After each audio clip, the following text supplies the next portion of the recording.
I have a question. Oh, never mind. We'll start with your question, Kayla. So I just want to give everybody the topic and then we'll answer a couple of questions before we get going. So today's topic is the easiest way for small resellers to earn an extra 800 bucks or 800 bucks to get started. So that's today's topic. We'll start with Kayla's question and then I'll answer Ryan's question. Kayla, what's up? Good morning. Good morning. It's kind of a personal question for you. So if you don't want to answer it, that's fine. Go for it. I was just curious, since you have multiple streams of revenue, do you think it would be possible for you to make the same amount of money with just one of those streams? Like if you focused all your attention on eBay or YouTube or whatever. Definitely. So as a general rule, I think if you're just paying your bills, I'm going to call that survival mode. I'm going to call thriving when you make 3 times your bills, because then you can save a lot of money. You can pay down debt. You can pay off student loans. You can save for a vacation really easily when you're earning 3 times. So me personally, it's kind of all related, but I'm positive I would make the most money if I just did only reselling, because I use this hour in the morning, Monday through Friday, to do this. I think about topics all day. YouTube takes a lot of time, and YouTube is my least efficient form of income. I think I probably make $3,000 or $4,000 on YouTube. If you count my editor and all the work I put into it, it's not that much, but I can make $3,000 or $4,000 in one day reselling. I don't have that. I don't know as much as, like, if I put all of my effort into YouTube, I could probably make it pay my income too.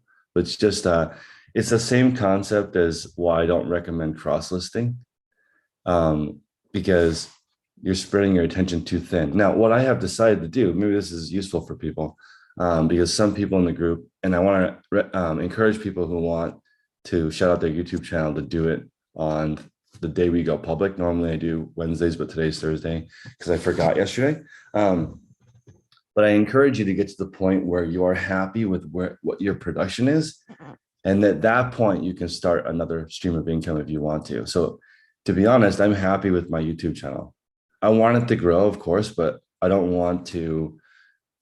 I watched some pro YouTubers yesterday and what they do, and it's no wonder they get millions of views.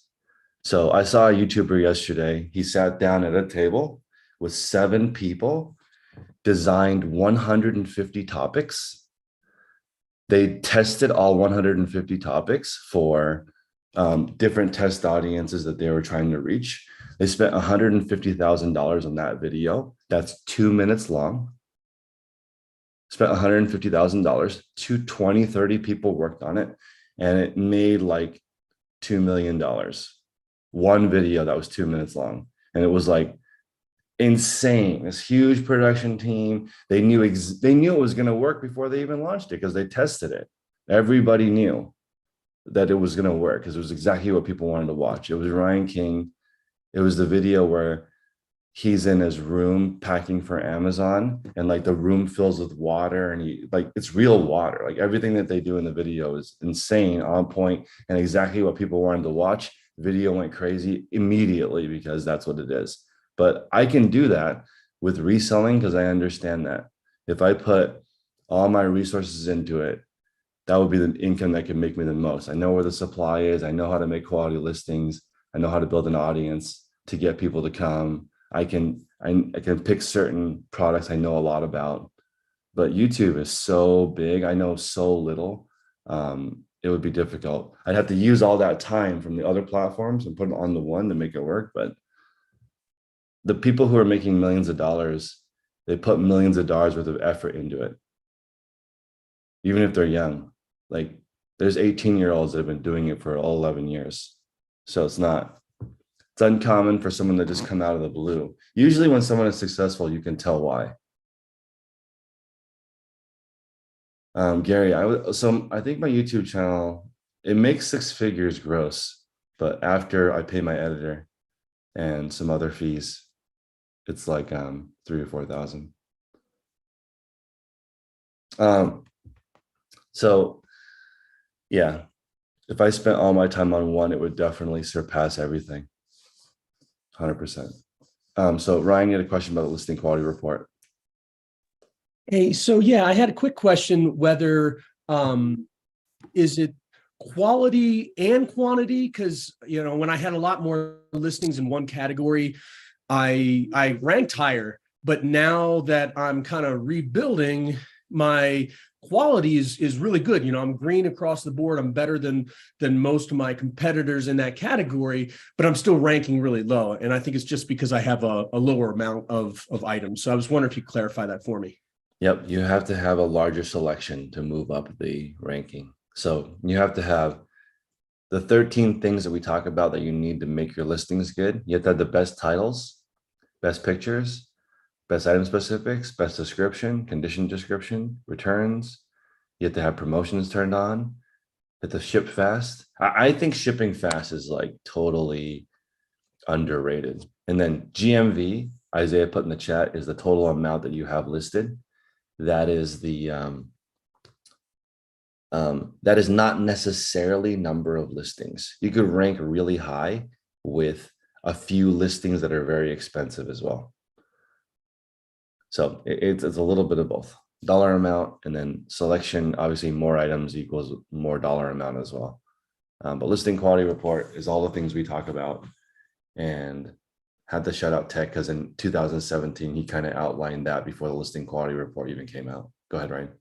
Hey, so quick, if all my metrics are showing, 100% green, I'm above, the average, I'm doing just fine. You know what I mean? Like for somebody that is a smaller store, is that an okay way to gauge? Like when you get there and says, hey, you have 10.5 photos and the average person has 7. You know what I mean? Those examples is showing that I'm doing better, even though I'm not ranking as high is that a good way to gauge myself?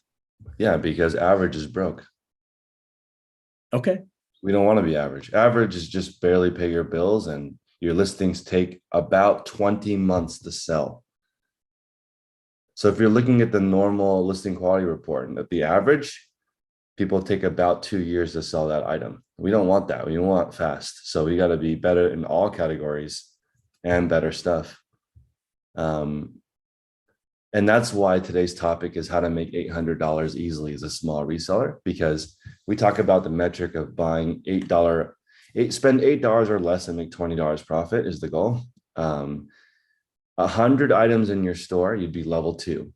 If you have 50 to 100 items in your store and you get one sale a day, that means your bank account grows every day and the number of listings you have grows every day, which means every single day your bank account could go up and you could list 2 items. You can afford to list 2 items in your store now. You sell one every single day. Your bank account goes up every single day. That's the first goal. Everyone here needs to have their bank account go up. If you are at level 2, right? You have $600 a month. That easily pays for it's worth it to join the group, to do it's worth doing it the right way, to have 100 listings and get $600 from that. That's a lot of money for just 100 listings. 100 listings done the right way. So the best way to do it is to start from 0 and watch it happen. So if you have a whole bunch of garbage in your store, that's perfectly fine. But let's build this 100 item awesome store inside your store while we get rid of your store. That's fine. This little tiny 100 cute level 2 store that makes you $600 a month, 100 items. You don't even need an inventory system. You can just put it in a Home Depot moving box on the floor. You can just look through it. 100 items is not a lot of space. And if you had that in your kitchen, right? And your husband's like, what is that? And you're like, that's $600 a month. He'd be like, oh, let's get some more. Can I make you some shelves? That's what happens. But if you're like that big man, I have no idea what that is. And he's going to be like, get rid of it. Every 100 items makes you $600 a month. If you do it right, that's a lot. So much money. Your spouse will be on board if they understand how it works. They will not be on board if they don't know. How can they be on board? Hey, honey, I got a new job today. How much does it pay? I have no idea. How long are you going to be there? No clue. That doesn't work. Should we like, can you find something else? That doesn't seem like it's a good idea. But with reselling, you can tell when you list a quality item, it will sell within 90 days. The listing quality report will prove it to you. All you have to do is have all 13 things above everybody else.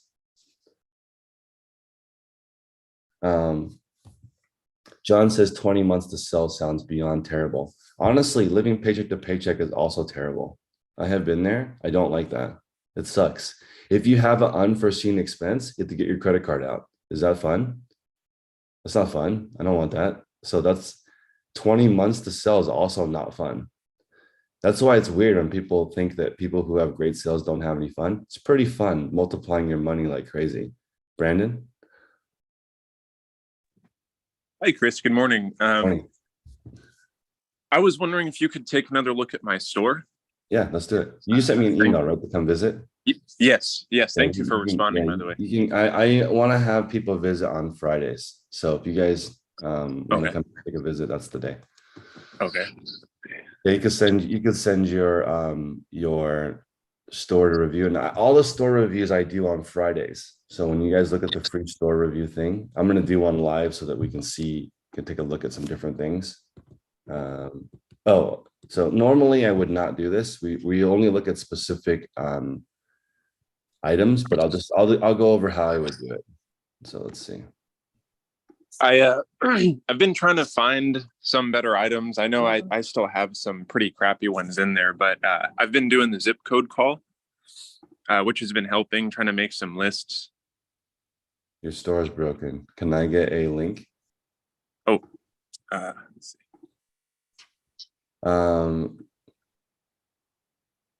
Joel says he was doing some Terapeak research and found items that were listed in 2008 and 2013. You wanted to buy one. Interesting. So Joel found some listings that were 15 years old. Do you think if he bought it, people would actually ship it? That's an old ass listing. Let's see. That's not working, Brandon. Do you mind sending a link for one specific item? That's the same. One listing, sure. One listing.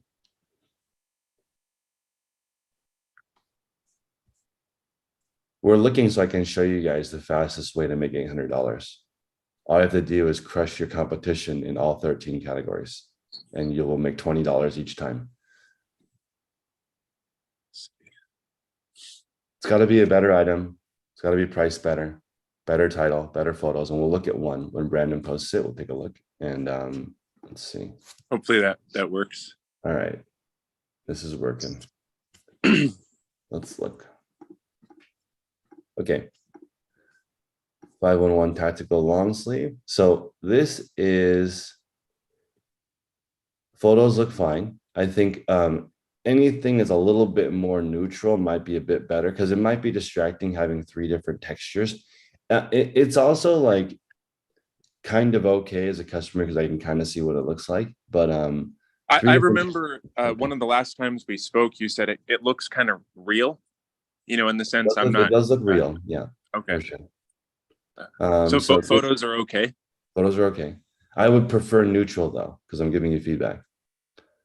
So I would prefer one of these 3 backgrounds, not all 3. Okay, I have 2 palettes set up next to each other. I've been thinking of getting like the gray that you guys talked about. Yeah, little gray rug. But do you understand why I would recommend that? No. Because it's more neutral. Okay. This is a bit. What do you guys think? Having 3 different backgrounds can be distracting. It's fine. It's not. I wouldn't not buy it because of this, but I just prefer a neutral background where the item is the star. Because now I'm like, this guy's got 2 cool wood things and a cool cement thing, and it's like not necessarily related to the item. Okay. Anyway, you have here no rips or spots. That's good, but it would be better if you had, let's see, if you had something about the item. And it's okay because it looks like there's nothing about this item, right? Right. Is there any holes or stains or anything? No. Yeah, so that's okay, but it would be better. Like, you know how, I'm not going to say it, but on text listing, he has stuff that's related because I don't want people to copy him, but he has something here and down here that's actually related to the item. and it's better or would rank higher. If I was giving you a score, you would just Okay. get an average score for that. Okay. And But how I say, I usually try to wash the clothing. Is that necessary to put in like the condition description? Shirt has been washed, or technically, you have to wash shirts per eBay standards. okay. And they don't tell you what eBay standards are. So it could just be licking your finger and going like this because they don't tell you what it means. So they just say you have to wash it per eBay standards. So you're actually supposed to say that it's been washed. But Okay. Okay. Do the item specifics look okay? I'm going to take a look at that in a second. So on the photos, it looks like, yeah, some of the photos need to be interesting. Rotated, unless you're trying to make it so they can read that. But what is this a photo of? That one is of the length of the shirt. Okay, so you take a picture of both sides of the length. Yeah. Okay. Is that confusing? Do you think? It's not confusing, but it might be unnecessary because like Okay. And like if you did a close up on the first part, which doesn't tell me how long it is. And then on the second one, you did from further away, which I have to like squint and zoom in to find out what the length is. Okay. Well, like close up on this side, not on this side. And if you have a picture, you have this picture already, so they already know where you're measuring from. Okay, gotcha. So you would get like a this listing would fail. My review, you would get like probably a 400 out of 1,000 because this item is not good enough to. It's so common, so Right, you already lose a big chunk of that. And then also the shipping's a little bit higher than average. So if you went like $5.99, you would get an 8 out of 10. But since this is kind of high, or at least as a customer, I feel like $6.99 is a lot for a shirt. Okay. It's just average. And again, this is like a good example of something I would guess takes 2 years to sell. Gotcha. Okay. And it might sell faster if this design appeals to somebody, but this is just an average regular item. Okay, for sure. Yeah, I've really been trying to get just better brands. Another question I have, if that's okay. When I'm doing the zip code call, I'll see listings that, and I'm pretty sure I've heard other people in the group say this, listings that are just, poorly done, like literally a couple words in the title, maybe 5 photos with no measurements, but it'll sell, $40 plus shipping, $35 plus shipping. That's just because the item itself is that cool? That's right. So if you get a really, really good item and a good price, good photo, and the title has 5 words in it, you can still get a C. Okay. It's just it's so interesting, going out and finding some of these items, the better ones that I find on the zip code call, they sell within, let's say, a week or a couple days, and other items that I've had just sit there. That's right. It really is fascinating. Isn't that interesting? Yeah. So that means if you have a perfectly optimized listing that's not popular, you still fail. You can't pass. You can't pass with an item that doesn't. Okay. And what I mean by pass is like, it's not going to average and sell faster than 2 years. It'll sell, but like 2 years is a long time. We don't want items that take 2 years to sell. We want it to be faster. So 511, as Andrew was saying in the chat, their pants sell a lot better. And this is my opinion. There's no tactical part of a t-shirt. Where's the technology in that? It just says 511 on it. That's the tactical part. So maybe the deer will be like intimidated by that. But like there's no technology like their pants. Their pants have stuff built into them for outdoor activity. Okay.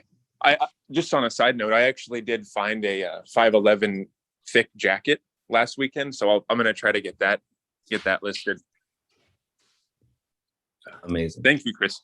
You're welcome. That was a great example of an item that should take 2 years to sell.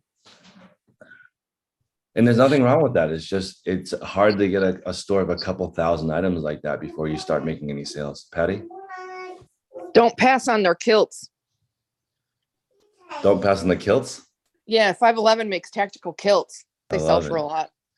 but there's probably some technology built in them. Is it Yeah, just the kilt, or is there some? Is it cool? it started off actually as their April Fool's joke. And they got so many phone calls saying, how do I order one? I don't see it on the website, that they started making them. And so, yeah, they make tactical kilts.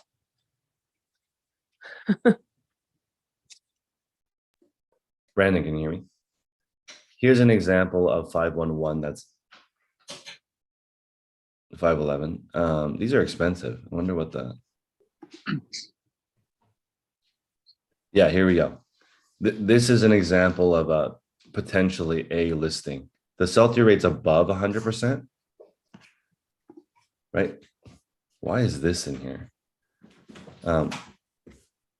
Okay. That's just from because of kilt. pulling it up from your recent searches, probably. It's Got probably it. just your algorithm. I love it. So this is an example of an item that would be potentially an A listing because it has above 100% sell-through rate, and it sells for at least $20 profit.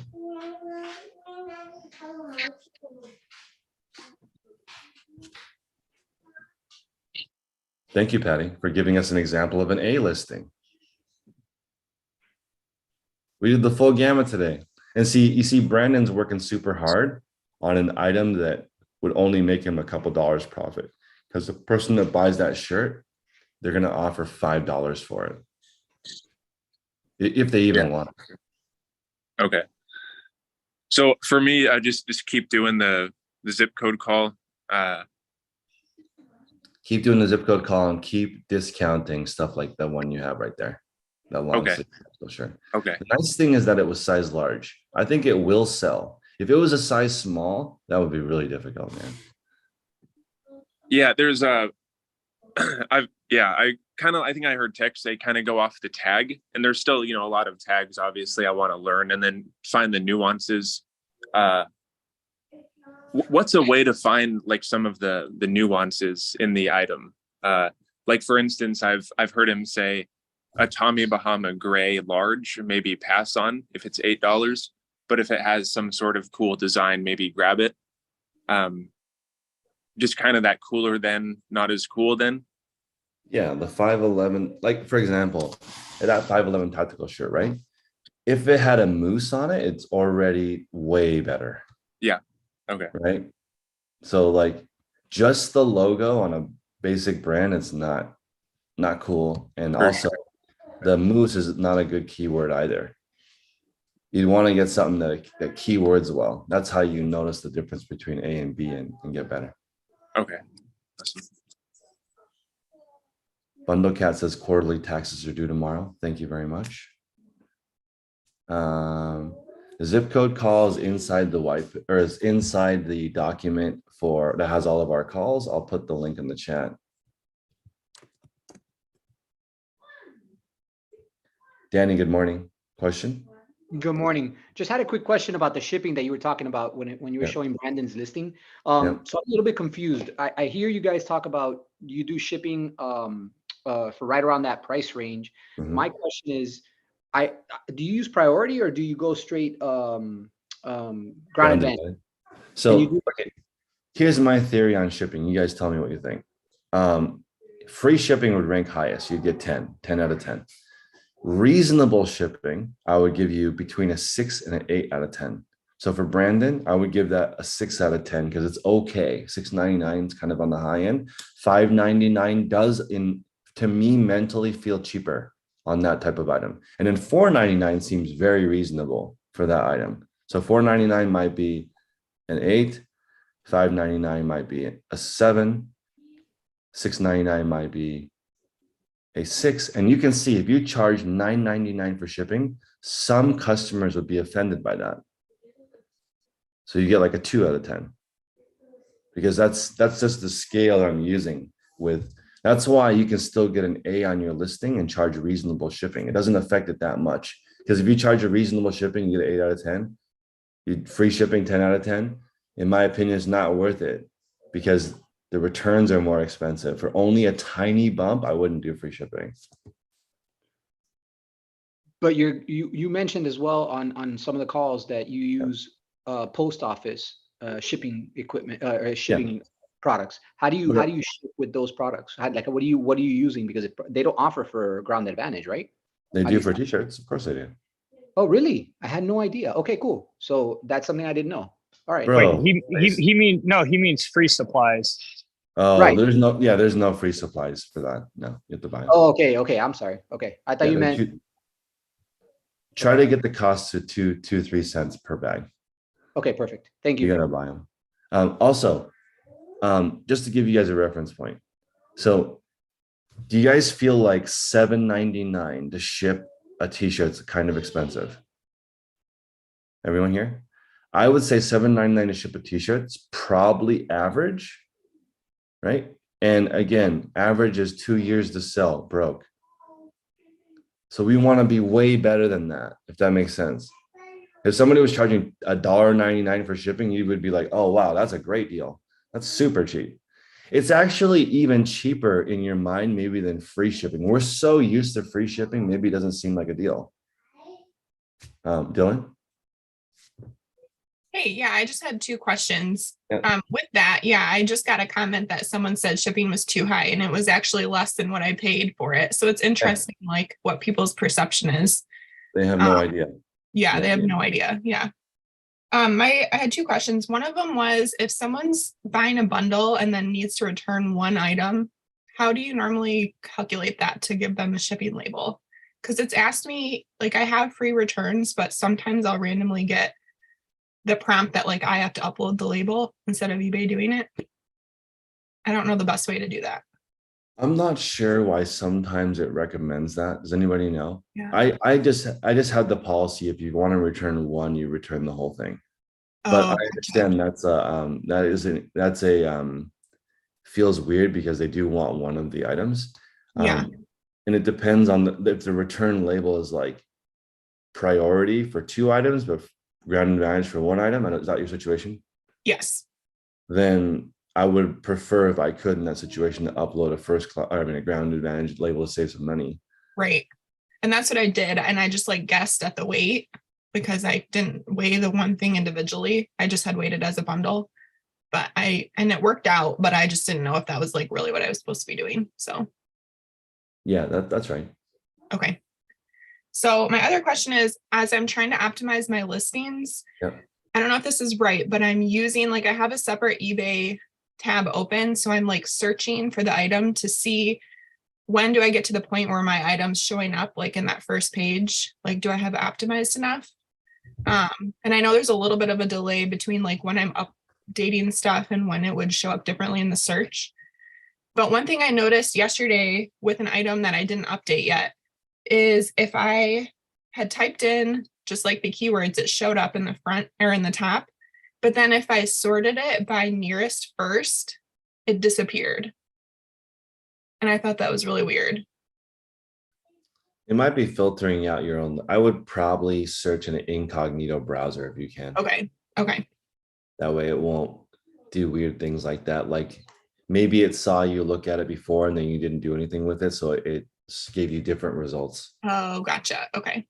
Is that a good method to try to do that, where you're like searching to see if your item's going to show up in the front page? It is a good method, but in an incognito browser. Okay, that makes sense. That way there's no search history.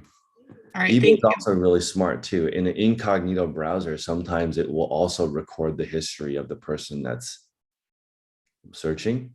Okay. So you just got to be careful. It's almost like open a new tab each time you do that. So Andrew says anything that weighs 12 ounces or less, anything more than 6 is too much. I feel the same way, and I don't know why. Like for me, honestly, a t-shirt that's $5.99 feels, for shipping, is way cheaper than $6.99, even though it's only $1. It feels like, almost feels like you're being overcharged, because I think everyone has casually sold an item on eBay before, probably. And back in the day, first class shipping was like $3. So maybe they still think it's $3. How much is a stamp now? Is it 50 cents or more?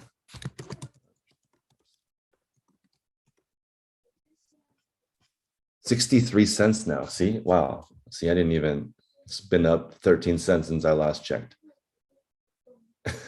So yeah, it goes up a lot and you didn't even know. So that's the idea. Remember that when you say average, what you mean is takes 20 months to sell and you barely make enough money to cover your bills. So what we're trying to do in the group is 3 times your bills, and every single thing that you do is better than the competition. See, John, 13 through 16 ounces, $7.99. Feels expensive, but it is reasonable. I'd still give you a 7 out of 10. And then your additional shipping cost of $1.99 and $2.99 is reasonable. So you'd get an 8 out of 10.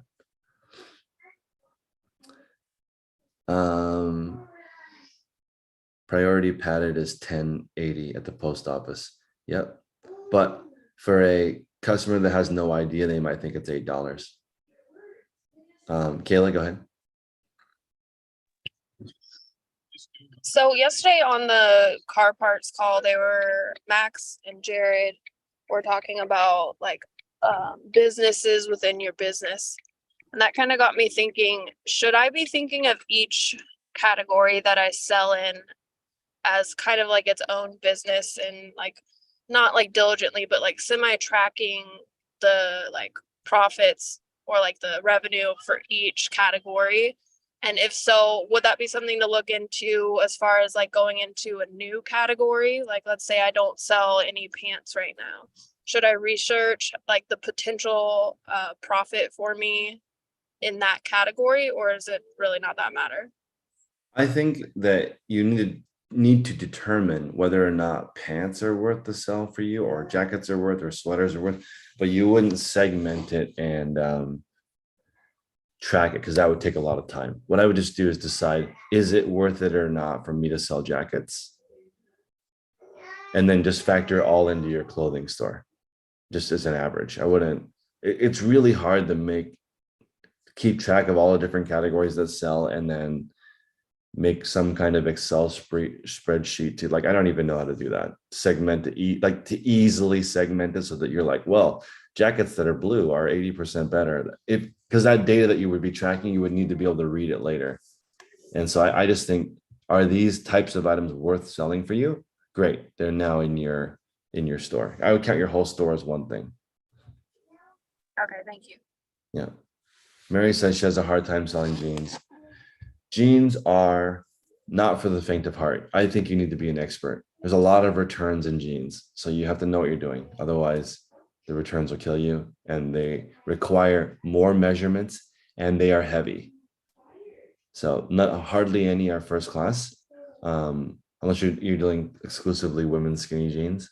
But difficult category. You have to know what you're doing. Max, good morning. Morning. What was the subject for today? The subject was an easy way for small resellers to make $800. I was just about to ask, like, Chris, so is it possible for us to pass around and see how people are making an extra $800? And by the way, is that like a day, a month, a week, or what? Total. Just $800. Get to 800, however you do. Sure. Like, I'd love for us to throw it around a little bit, see what people are doing. Okay, so let's throw it around, and to put it in perspective, it's 40 items. Starting from where you are right now, what is the easiest way for you to sell 40 items? We'll start with Neil. I'll go around the horn. Neil, with all that you know now, the goal is to make $800 as soon as possible. What would you do, reselling wise? Well, as I'm typically a jean seller, it would just literally be a case of finding the jeans that are really fast selling. So it would definitely be sell-through rate, and I'd be looking for a brand that I think that I can pick up well, and pick up plenty of them. And it's just finding the margins. If I can find jeans for £10 that I can sell for 50, and I think there's a good turnaround rate, that's what I would do. That's what I'm currently doing.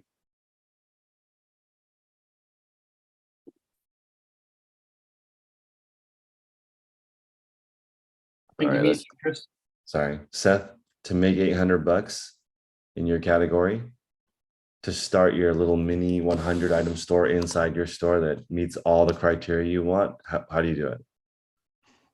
That's exactly what I'm working on right now, trying to raise my ASP. Yeah.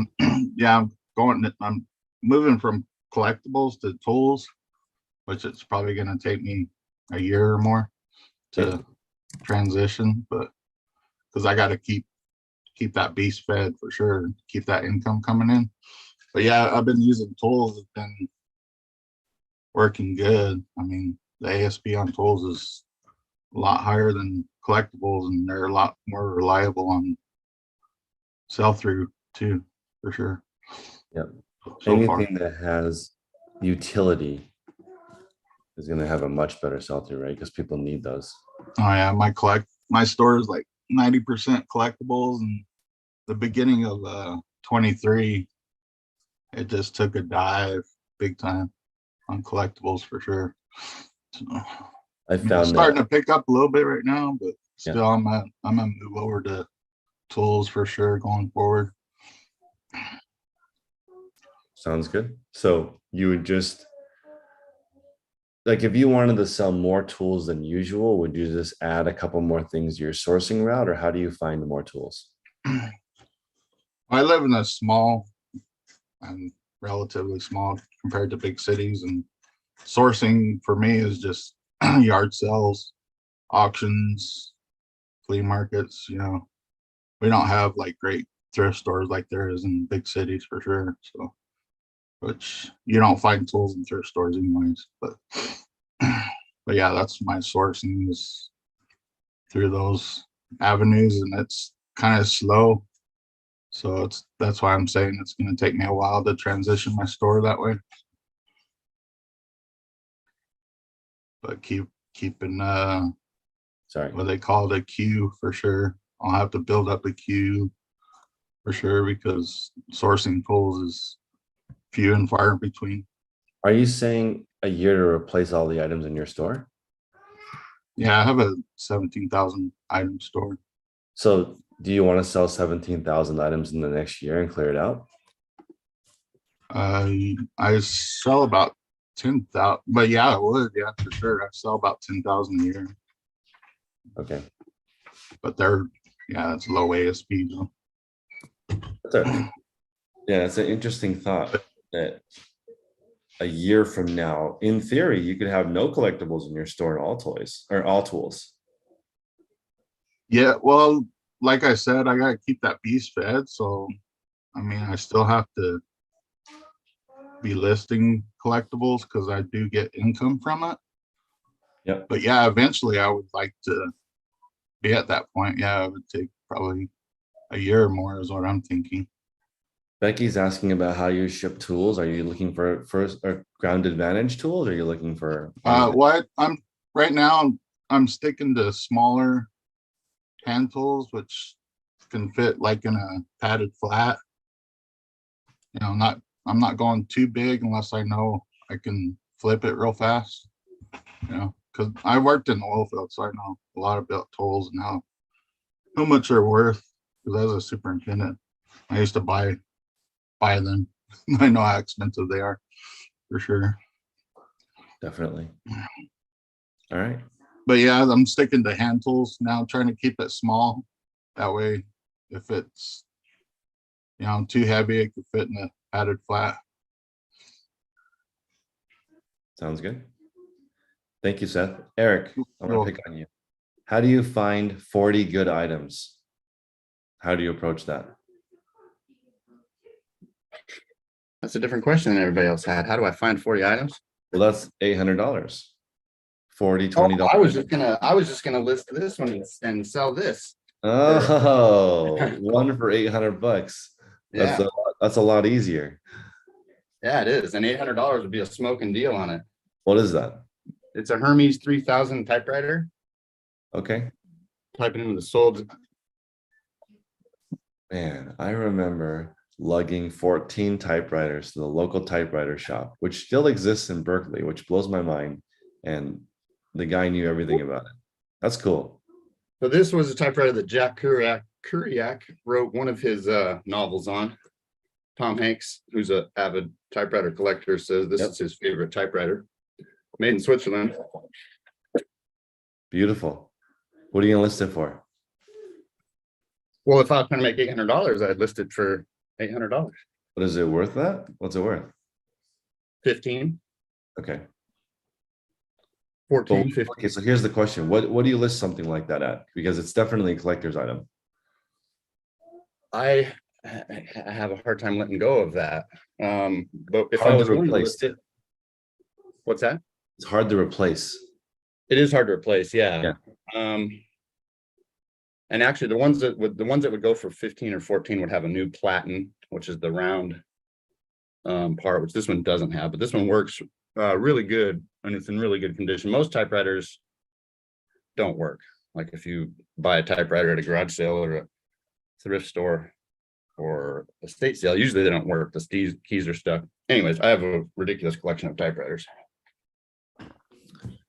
Would you? But I would probably sell. I've got some Sony stuff. I've got a couple of big ticket Sony items that I could reduce a price on to liquidate.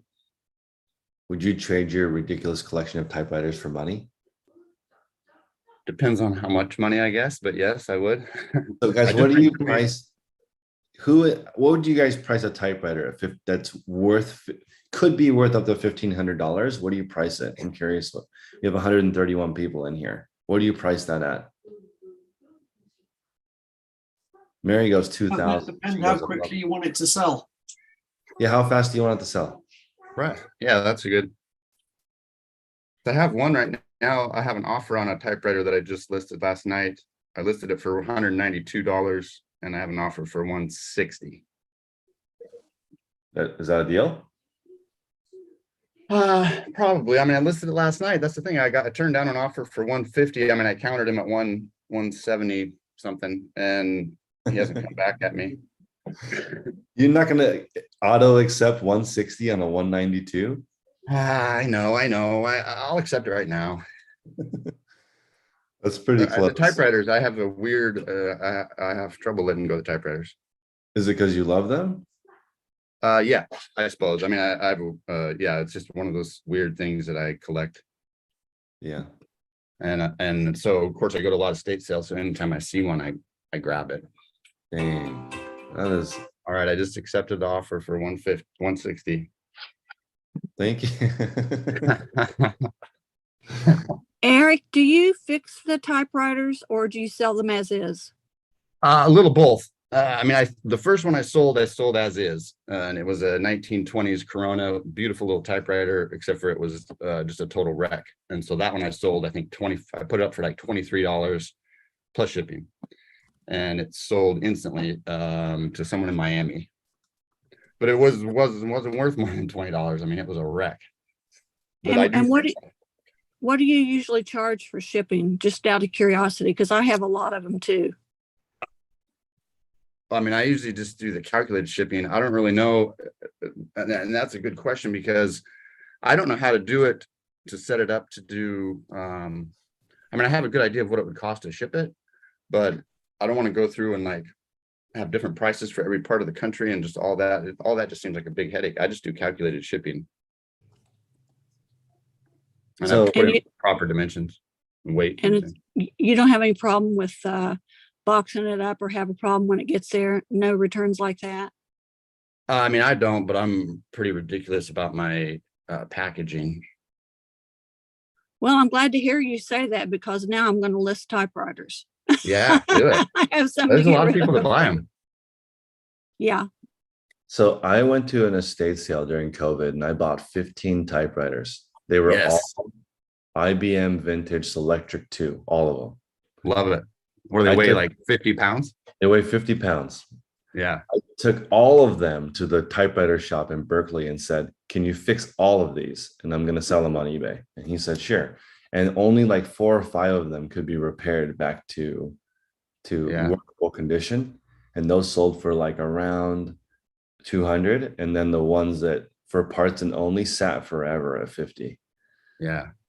Took a long time to sell those. And it was 800 pounds of typewriters. Now I feel comfortable saying no. So I could just be like, okay, not for me. I'm gonna call Eric. He'll be right here. I'm good. Sean sold a typewriter last week. They sell. There you go. There's just electric right there. Yeah, right there. How It's big beautiful. this thing is. This thing's They're beautiful. ridiculous. Yeah. I want my bird dog. Ball is the problem with those. Those are so cool. They're really cool. But it's not for me. Ryan? Hey, so we were talking about making an $800. I got a weird one. I got an extra work van that I'm gonna throw up on like Facebook Marketplace and stuff. Okay. I'm gonna make like I'm imagining about $2,000 is what I'll probably make on that transaction. It makes me curious enough to maybe go out and buy another and rinse and repeat. You know, I mean, just using what we're doing here in the reseller group, just, you know, flipping old crappy cars, you know, not probably every day. I don't want to make that my lifetime, but if I make $2,500, you know, I mean, shoot, that's a lot of shirts. That's a lot of $20 profit sales over and over and over. And I can do it once. What's your thoughts on that? If you guys remember Adam in the group, his goal was 10 shoes a day. I'm sorry, 70 shoes a week. So 10 a day and one car. So that is a model. You can definitely do that. You make hopefully at least $1,000 selling a car because it's a lot. And Jared says there's legal regulations. In California, you can sell 9 cars before you have to be a dealer. And I have a dealer's license. I mean, it's in a different state. I could transfer it over and stuff. And again, I'm not looking to sell cars. I've done that. I don't want to do that anymore. But I thought, you know, shoot, that's, you know, I mean, we're talking, you know, instead of volume, we're talking like, hey, just quality and profit. Man, start thinking even bigger than clothing in my mind. You know what I mean? Like, shoot, work my way up, flip real estate, you know? Yeah. I'm selling my car, right? Or actually, I was thinking about selling my Prius, but I love gas is kind of expensive right now. So maybe I'll drive it for my thrifting adventures. Kayla says if she really wanted to make $800, she'd sell her breast milk. It is liquid gold, as they say. It's worth a lot. John says, meet your eBay goals first, then do extra credit. That is what Adam was doing with the 70. I think I'm pretty sure he had a dealer license, but 70 shoes a day paid the bills. Extra credit was the car. He likes cars. Car flipping is awesome. I like it. You can definitely do it, and hopefully you make at least $1,000 a car because it's a lot of work to sell a car properly. And it's my extra credit, right? Because we're doing 5 a day. That's not enough. Because one of the other questions I was going to ask you when we were talking is, hey, if you want to be a full-time reseller, but you're working your way up through the levels, what do you do in your spare time? You know what I mean? Like, I'm finding I got more spare time now than what I ever did when I was listing, 30 pairs of jeans a day. I had no time for anything. Now I got all kinds of extra time. That was my advice for Dylan, which was she had a listing goal of 5. I told her to do a listing goal of 1. So she has extra time, and then fix the store and then research more and add some good items in your store, and you're going to be good to go. You will have more sales going from 5 a day to 1 a day if the one item is good and you fix the rest of your store.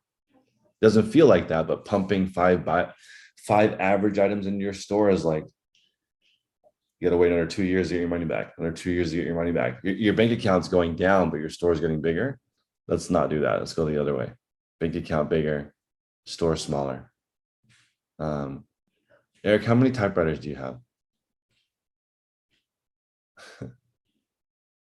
They're beautiful, but I was wondering what your collection is at. Because it's probably at least 20, but oh my goodness. Honestly, I don't know. There's a lot. Some of them are just your basic nothing, but I've got some cool ones. Jared says for $800, he's going to the pick and pull parts for other people. Yeah. Christine, if you wanted to make $800, what would you do? Ben says he would sell 40 shoes for $20 profit each. But Christine. Wait, I'm confused. So is the question like what would you guys do for $800, or what you guys are doing to get $800?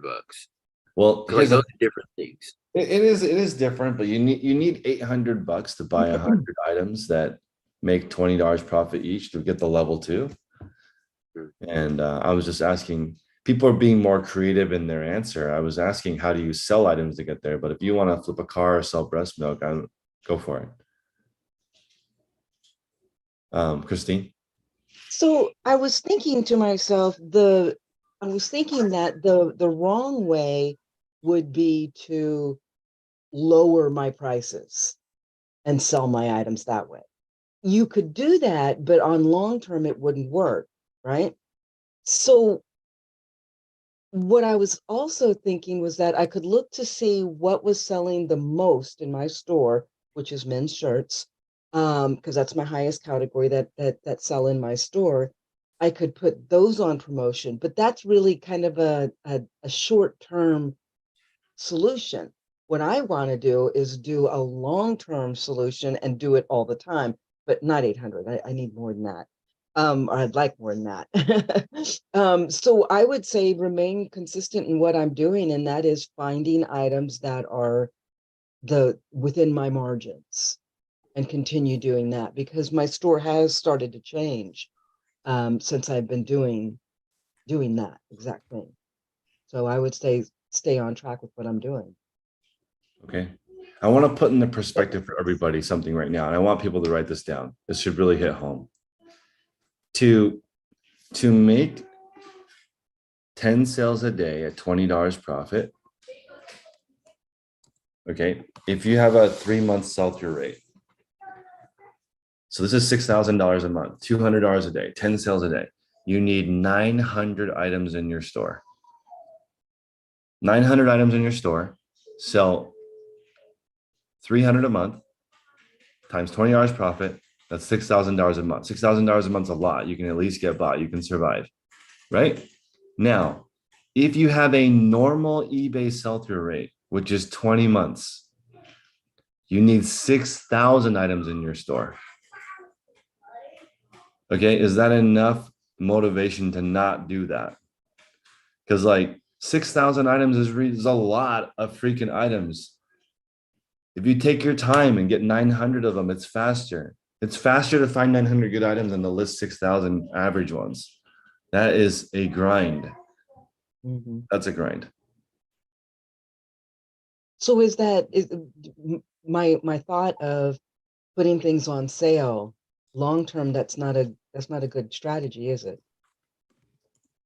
No, unless you want 6,000 items in your store. No, I don't want a 6,000 items store. No. Because people are saying, am I doing good? Compared to what? Compared to the average, you're killing it. Everyone who listens to my channel is killing it compared to the average. But we don't want to be average. We want to be ninjas. Max.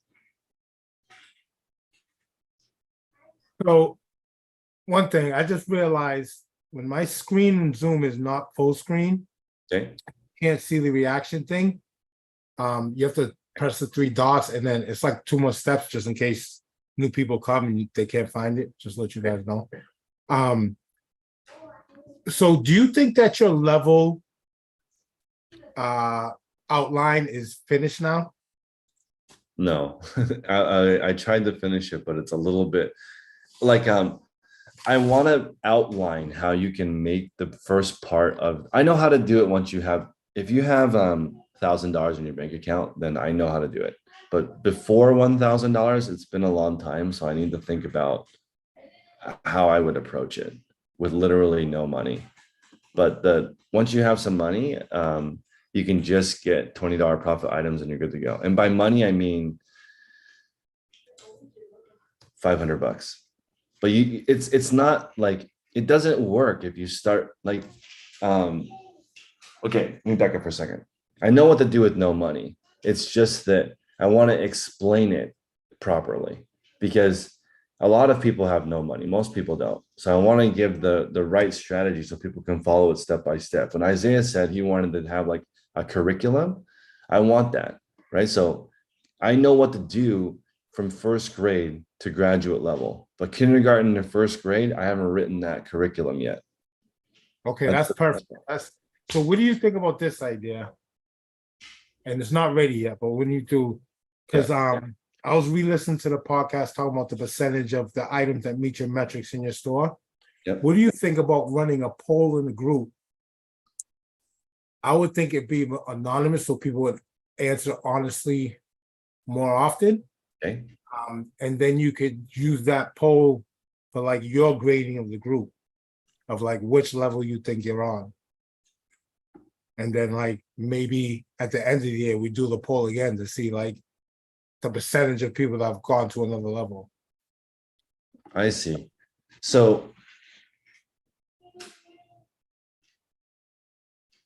I don't know if I want to call it kindergarten through 6th grade because that might be insulting for people, but there is a level between level 1 and level 2 that I need to work on. But most of the people in the group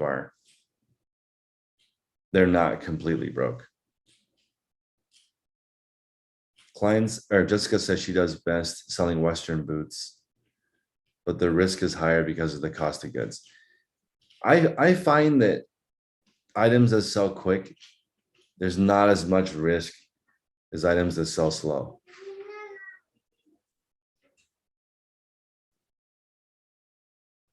Personally. Like as an example, would you guys spend $300 on an item that sells for 900? I would.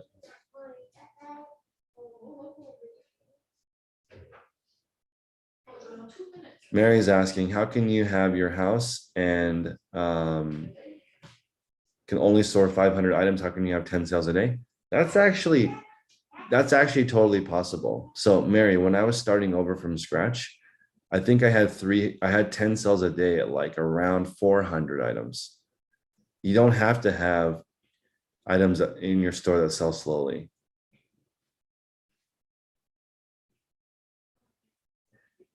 So 500 to 1,000 items, sell 10 a day. That's where 99% of people should play because it's lifestyle reselling. Easily pay your bills, one room, zero commute time.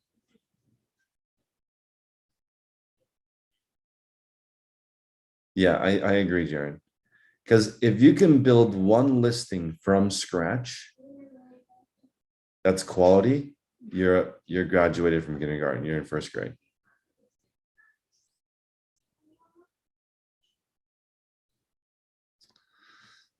But I'm going to use different terms. I like the levels better. I'll try to figure out. I also like the black belt, brown belt, but a lot of people don't know karate either. So maybe I'll do 1 through 7. Kelly, good morning. Hey, with the grade levels and all that, I feel like I should be like in preschool or kindergarten, and there was a mistake, and I got put into like 6th grade, and I'm like, right, like what the hell's going on? But it's slowly catching up. But yeah, so just no, I think that's right because if you take a class that's above your level, it doesn't make sense. Right. That's why I want to have all the classes available. I just don't have the beginning part explained with the like making your first $800 from zero. If you knew how to do that, then the rest of it is the rest of it is just consistency. The higher level ones are definitely helpful. Like a lot of times I was telling Michelle or somebody, the ones that I listened to months ago, it didn't make any sense, but I get little pieces of it and now it makes more sense. So I go back and it's like I'm sneaking into the kindergarten, 1st grade, but still, and I don't mind. I think it's awesome that I'm having all this education and information at a higher level, even though I'm not there yet, because it's I don't know, maybe it's just the way I learned, but it's been very helpful. So I have the answer, Kelly, and you should be happy. Ready? To go from kindergarten to 1st grade, all you have to do is build one listing from scratch, post it in the group and say, is this a quality listing? And if somebody says, yes, that's a quality listing, Kelly, great job. You found a great item, good title, good photos, good item specifics. It's priced reasonably. Your shipping is good. Your return policy is good. Then you move from kindergarten to 1st grade because you know how to do it, right? And I will tell you, tech operates at a first grade level. He doesn't do anything fancy. He just does the first grade thing 250 times a day. There's no fancy part. He didn't do the fancy part until we did the group because it didn't even exist. When we started the podcast, there were none of these fancy things that people can do that confuse people. You don't need those. You can just stay at the first grade level the whole time, make millions of dollars. You don't have to add all the advanced stuff that doesn't matter. Quality listing is first grade. I've gone to an elementary school bazaar before, and kids that were like 10 years old were like, this is priced a little cheaper than eBay, but you don't have to pay for shipping. Like an 10-year-old would know that already. So just something to consider. Benji? Mine's just a quick question on the listing reviews. Did I hear you catch that you're going to say you're going to do those on Friday? Yep. Is that so? Every Friday you're going to be doing that?